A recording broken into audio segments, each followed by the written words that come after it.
नमस्कार साथियों। आज हम महेश वर्माल का जो है एनसीईआरटी बुक पढ़ने वाले हैं। तो चैनल पर नए हैं तो चैनल को सब्सक्राइब और वीडियो को लाइक ज़रूर कीजिएगा। तो आज हम मॉडर्न हिस्ट्री का जो है ब्रिटिश शासन का जो है प्रशासनिक ढांचा और उसके जो है नीतियां और उसका जो है प्रभाव से संबंधित क्वेश्चन पढ़ने वाले हैं। तो आइए शुरुआत करते हैं उसके विषय विस्तार से संबंधित।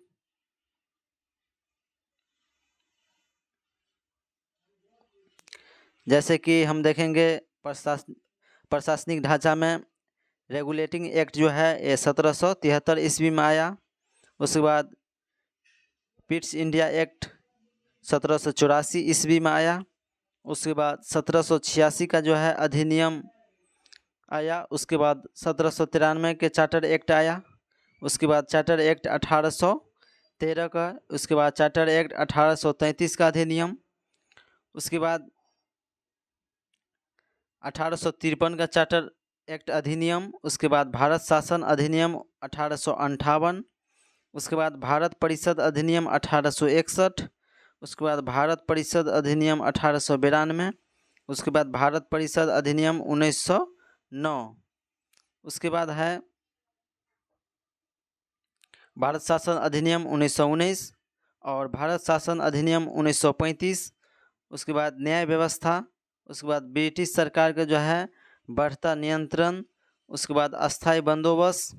उसके बाद रैयतवाड़ी, महलवाड़ी, उद्योग एवं व्यापार। उसके बाद भारतीय उद्योग का जो है पतन और सामाजिक कानून। ये सभी जो है क्वेश्चन इससे जितने भी हैं आज हम करने वाले हैं। तो आइए शुरुआत करते हैं। तो सबसे पहले हम प्रशासनिक ढांचा को देखेंगे। तो प्रशासनिक ढांचा में हम देखेंगे कि भारत के जिन क्षेत्र पर जो है अंग्रेज़ों का प्रत्यक्ष नियंत्रण स्थापित हुआ उसे जो है उन्होंने प्रशासन की सुविधा के लिए जो है 3 प्रेसिडेंसी प्रांतों का जो है बंटवारा किया, जिसमें बंगाल, मद्रास और बम्बई। 3 प्रेसिडेंसी कौन कौन सा था? बंगाल था, मद्रास था और बम्बई। उसके बाद 1853 ईस्वी में जो है बिहार के पश्चिमी क्षेत्र को जो है बंगाल प्रेसिडेंसी से जो है अलग कर उसे प्रशासन की एक पृथक इकाई बनाकर जो है पश्चिमोत्तर प्रांत नाम दिया गया।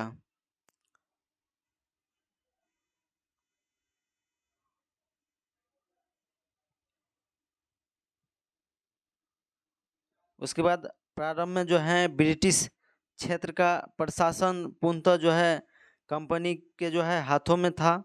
उसके बाद जो है कालांतर में इस पर जो है ब्रिटिश सरकार का नियंत्रण स्थापित हो गया। उसके बाद प्रारंभ में कंपनी के अधिकारी ही जो है प्रशासनिक अधिकारी थे और उसका जो है कार्य राजस्व वसूल करना था और इसके अतिरिक्त जो है वे कुछ अन्य असैनिक कार्य भी करते थे। उसके बाद कंपनी को जो है भारतीय प्रशासन के तरीकों और कठिनाइयों की जो है जानकारी नहीं थी। इससे भी चिंताजनक बात पैसों के लिए जो है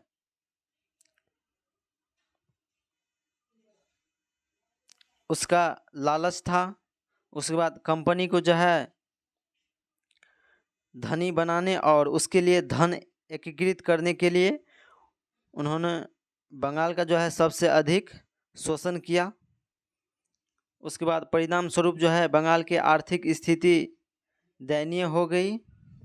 उसके बाद किसान और ज़मींदारों से जो है उन्होंने स्थानीय छोटे व्यापारियों व दस्तकारों को जो है अपना माल कम कीमतों पर बेचने के लिए बाध्य किया गया और इसके फलस्वरूप जो है लोग राजस्व वसूल करने वाले अधिकारी को जो है परदेसी यमदूत मानने लगे।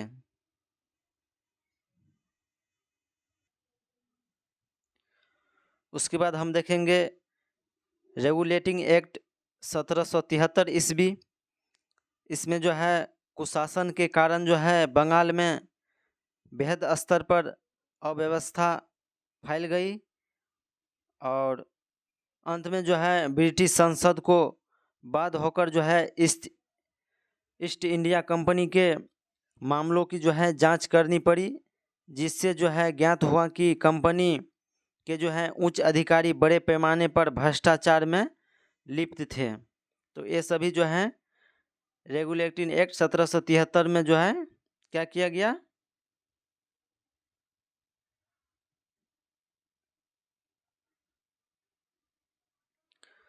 संसद को द्वारा जो है बाध्य होकर ईस्ट इंडिया कंपनी के मामलों की जांच किया और जिसमें जो है कंपनी के उच्च अधिकारी बड़े पैमाने पर भ्रष्टाचार में लिप्त थे उसका पता लगाया। उसके बाद है उस समय जो है कंपनी वित्तीय संकट में थी और ब्रिटिश सरकार जो है 10 लाख पाउंड ऋण मांगा था। कितना मांगा था? कंपनी वाले से 10 लाख पाउंड ऋण मांगा था। उसके बाद ब्रिटिश सरकार ने महसूस किया कि भारत में कंपनी की जो है व्यापारिक गतिविधि पर जो है नियंत्रण रखना जरूरी है और इसीलिए जो है 1773 ईस्वी में रेगुलेटिंग एक्ट नियमन कानून जो है बनाया और भारत के जो है मामलों में ब्रिटिश सरकार का यह पहला प्रत्यक्ष हस्तक्षेप था। उसके बाद कंपनी के हाथों से जो है राजनीतिक सत्ता छीन लेने के उद्देश्य से जो है ब्रिटिश सरकार ने यह पहला कदम उठाया था। तो कंपनी के हाथों में जितना भी सत्ता था उसको छीन लिया और यह जो है ब्रिटिश सरकार के द्वारा यह पहला कदम उठाया गया था।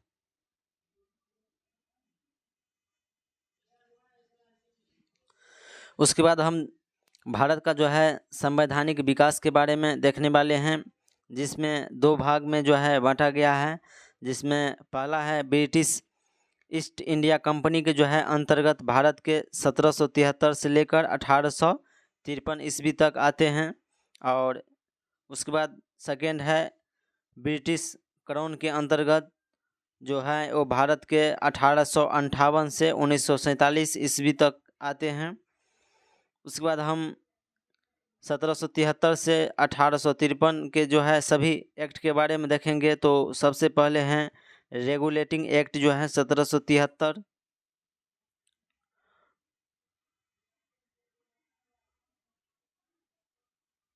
उसके बाद है ईस्ट इंडिया एक्ट 1784 ईस्वी, चार्टर एक्ट 1793, उसके बाद चार्टर एक्ट 1813, उसके बाद चार्टर एक्ट 1833,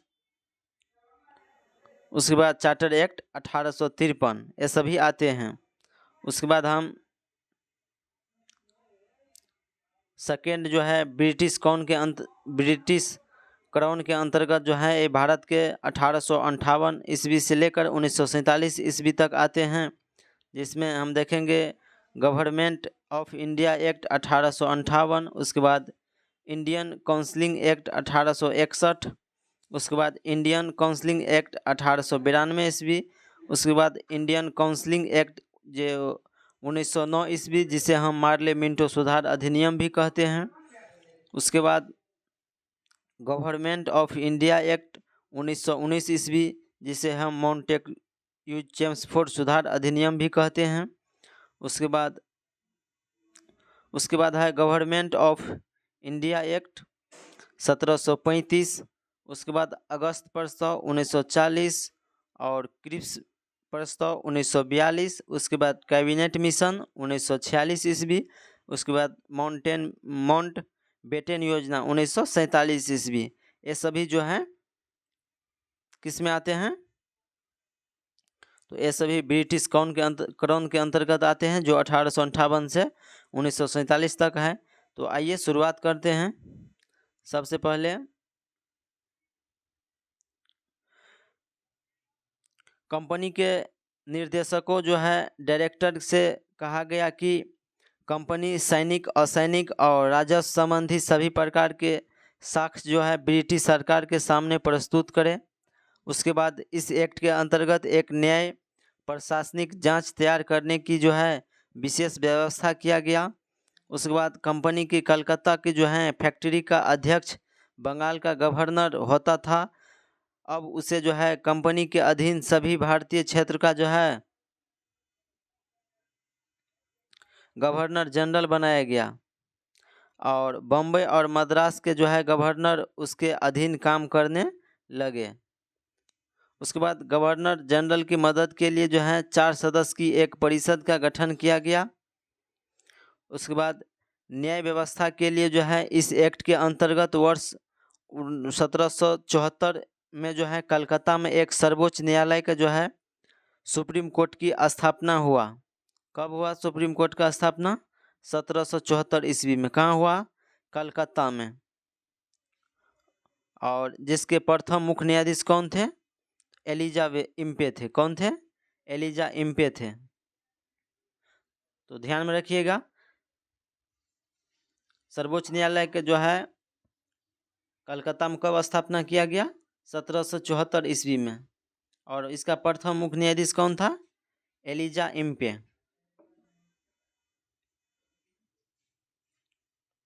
उसके बाद हम प्रत्यक्ष अधिकारी के लिए जो है आवश्यक हो गया और वह जो है इंग्लैंड वापस लौटते जो है समय अपनी संपत्ति का जो है ब्यौरा दे। परंतु रेगुलेटिंग एक्ट की जो है कमियां जल्द ही स्पष्ट हो गई।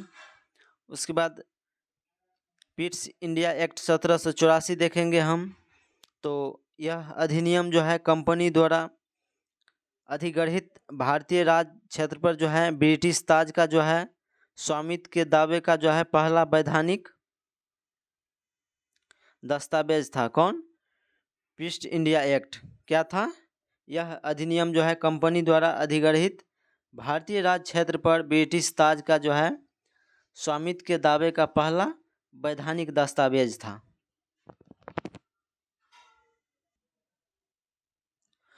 उसके बाद इस एक्ट के माध्यम से जो है कंपनी के व्यापारिक एवं राजनीतिक क्रियाकलाप को अलग कर दिया गया।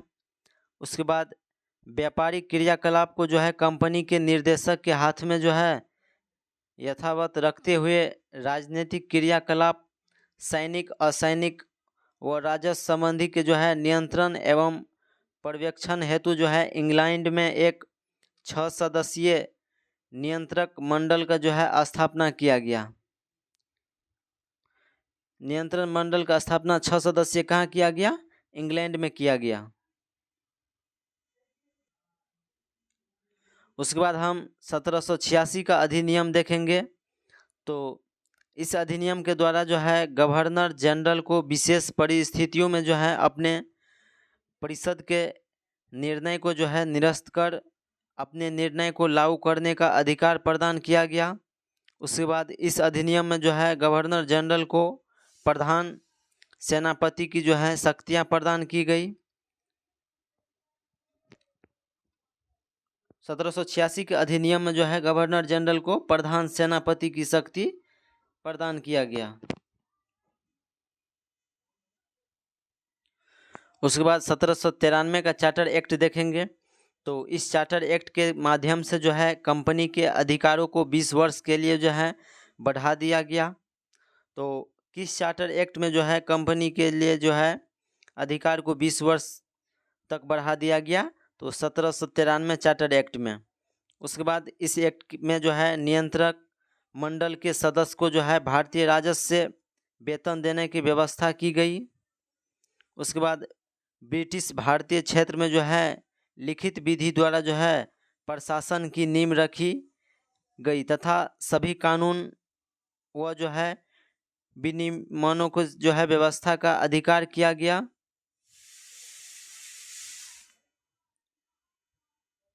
उसके बाद चार्टर एक्ट 1813 देखेंगे। तो चार्टर एक्ट 1813 में जो है इस एक्ट के द्वारा जो है भारत में कंपनी के व्यापारिक एकाधिकार को समाप्त करके जो है कुछ प्रतिबंधों के साथ समस्त अंग्रेज को भारत से जो है व्यापार करने की खुली छूट प्रदान की गई। परंतु कंपनी का जो है चाय एवं चीन के साथ व्यापार पर एकाधिकार बना रहा। तो चाय एवं चीन के साथ व्यापार पर एकाधिकार बना रहा किस चार्टर एक्ट के तहत?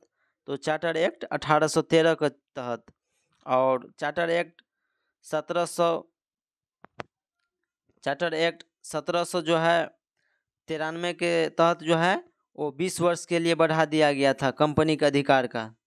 तो ध्यान में रखिएगा, कंपनी का अधिकार के लिए जो है 20 वर्ष तक बढ़ा दिया गया था किस चार्टर एक्ट में? तो 1793 में। और चार्टर एक्ट 1813 में क्या हुआ? तो इसमें जो है चाय एवं चीन के साथ जो है व्यापार पर एकाधिकार बना रहा, और उसके बाद जो है अन्य पर जितना भी था उसको समाप्त कर दिया गया। उसके बाद भारतीय राजस्व से जो है व्यय करने के लिए जो है नियम एवं पद्धतियां बनाई गई, और इस चार्टर ने जो है कलकत्ता, बम्बई और मद्रास की सरकारों के द्वारा जो है बनाई गई विधियों का ब्रिटिश संसद द्वारा जो है अनुमोदन किया जाना अनिवार्य कर दिया गया। उसके बाद भारत में जो है शिक्षा के विकास के लिए 1 लाख रुपये खर्च करने का जो है आवंटन किया गया। तो बताइएगा किस चार्टर एक्ट के तहत जो है शिक्षा पे जो है खर्च करने के लिए 1 लाख रुपया दिया गया?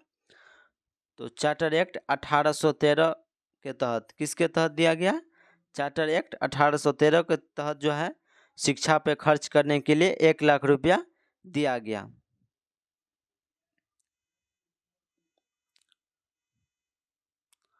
उसके बाद हम देखेंगे चार्टर एक्ट 1833 का अधिनियम।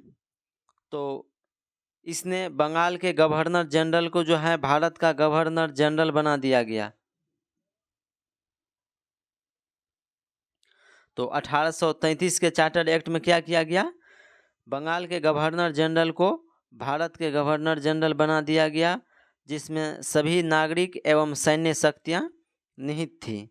उसके बाद इस अधिनियम ने जो है पहली बार एक ऐसी सरकार का निर्णय किया जिसका जो है ब्रिटिश आधिपत्य वाले संपूर्ण भारतीय क्षेत्र पर पूर्ण नियंत्रण था।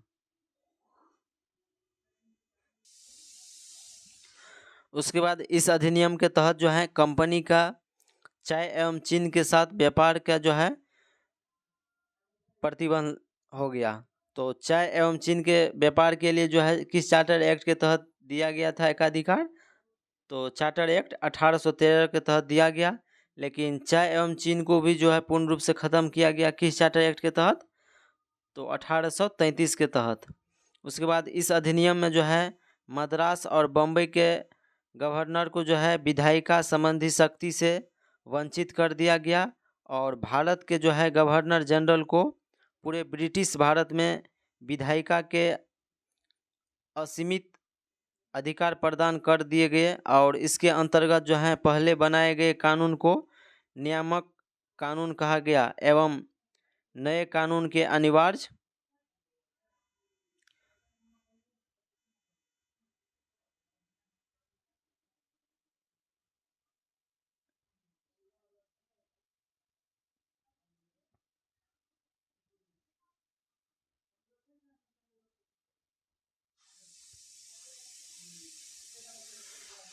उसके बाद नियामक कानून कहा गया एवं नए कानून के अंतर्गत बने कानून को अधिनियम एक्ट कहा गया।